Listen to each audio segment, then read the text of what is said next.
Welcome to Godavari recipes. ఈరోజు మన గోదావరి రెసిపీస్లో సింపుల్గా రొయ్యల ఫ్రై ఎలా చేయాలో ఈ వీడియోలో చూసేద్దామండి.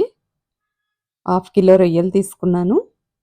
అందులో కొంచెం పసుపు, కొద్దిగా కారం, సరిపడా ఉప్పు, కొంచెం ఆయిల్ వేసుకుని బాగా కలుపుకుని ఉడకబెట్టుకుని పక్కన పెట్టుకోవాలి. పొయ్యి మీద ఒక గిన్నె పెట్టుకుని కొంచెం ఆయిల్ వేసుకుని మనం ఆగిలేసుకున్న రొయ్యలు వేసేసుకోవాలి.